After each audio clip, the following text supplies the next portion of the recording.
Happy Friday. Welcome back to another bi-weekly favorites. We have our Luna girl here, if you can see her. She wanted to hang out. She loves her girl time, so she's always our favorite, but we'll get into our weekly favorites. First up is a food favorite. We don't have this with us because we only got one box and we finished it, but we had to mention it. Goodles, if you guys are unfamiliar, Goodles is kind of like a healthier version of macaroni and cheese. We've talked about them many times. Yeah, they have several different flavors and they're, I think, infused, like the noodles themselves are infused with like plant protein. So the ingredients are like much better for you than Kraft mac and cheese. But they're not gluten-free. They're not gluten-free, no, but they're like real ingredients. And you guys know we're trying to like eat more whole foods. So these are like way healthier than Kraft. They are more expensive. They're about like $3 a box. Maybe even more, but I think about $3. And they have several flavors. I think up until now, my favorite was Casio Pepe. And I really loved Twist My Parm. I like both of those too. Both of those are my favorites. And they're Shella Good and Chetty Mac. Yeah. We were like, we should have thought of this. I know. I'm like, the brand is so cute. Brand. Yeah. But they have two new flavors, and one of them is Down the Hatch, which is like a hatch chili flavor.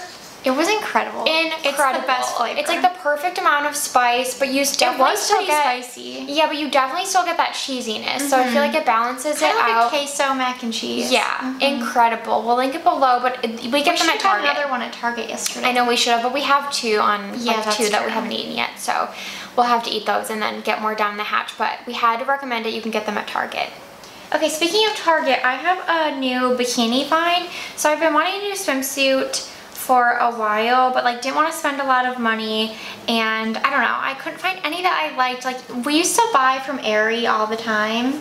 Yeah, that's true. Last year we got some from there. I didn't like any, and so I was hunting on Target because they were having 30% off swimsuits, which was such a steal because they're already like only like $20. So I got this. I'll put a photo on the screen, but it's like this little top, so kind of like a square neck top, and the back is like kind of hard to tie. I'm gonna need Britta's help because I don't know. I tied it together before I washed it to make sure I didn't lose track, but we'll need to figure that out. And then the bottoms are like high-rise, but kind of like high-rise, but I don't know how to like describe it. So I know, because it's like a triangle high-rise. Yeah, because sometimes with the high-rises, if there's too much fabric on the sides, it can almost like diaper leg. Yeah, like I got a really bad tan line from my other swimsuit, so I was like, oh, this is perfect. It's actually super flattering.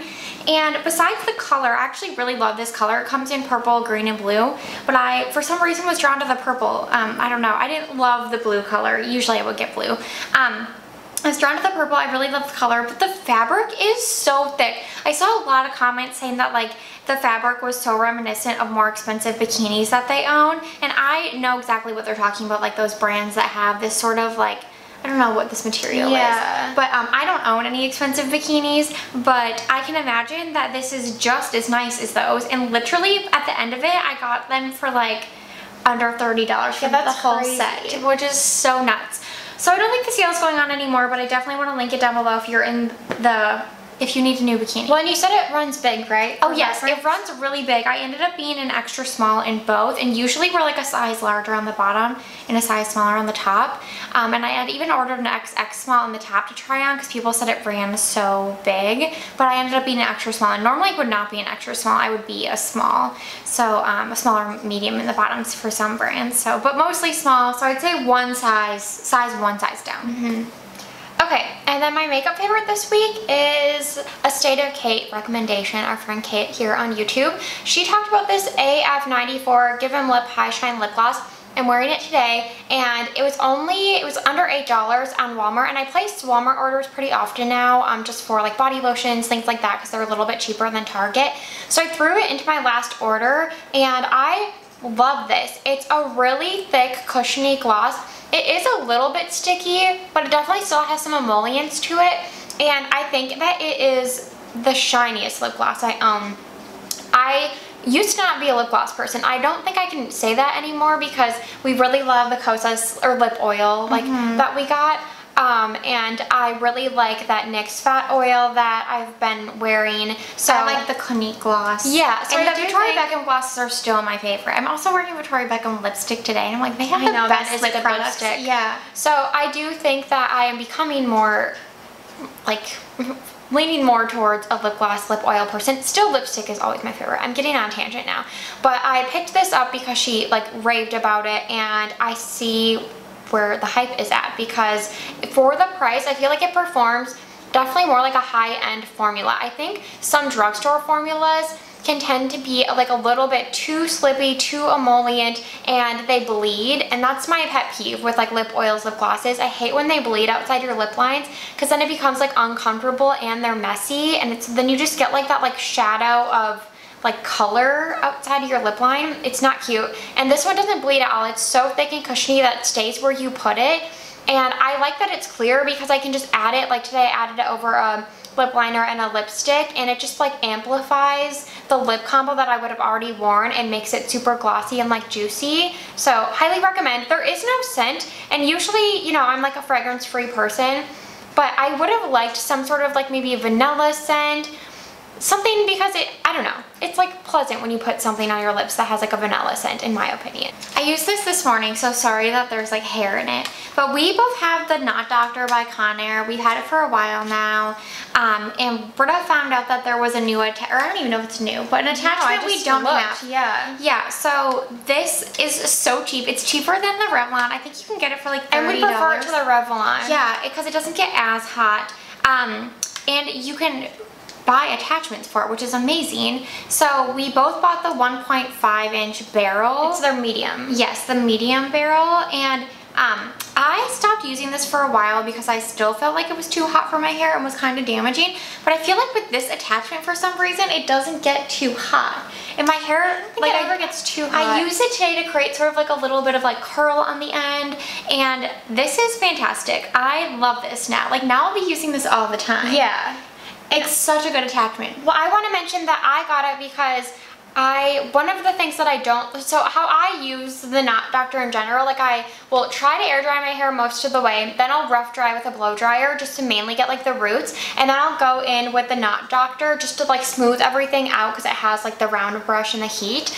And I never liked the bigger one, you know, you get like the Revlon one, how it's oval and big, because you can't really get to the root. So I felt like my roots were always still a little bit damp, and then it like lacked volume, which is what I wanted. Like I would put my hair upside down and like use it, and it still wouldn't like give me volume at the root. And so I got this one because some of the reviews said that it helps, it's like really good for volume. And I think the round and like the smaller size, it's so much easier to get closer to the root. I still haven't perfected like the volume on the bottom, but it definitely gives me volume on the ends. Yeah, so I think that overall it's just like way easier to use than the larger one. Totally easier to use. Now I want to see what other attachments they have.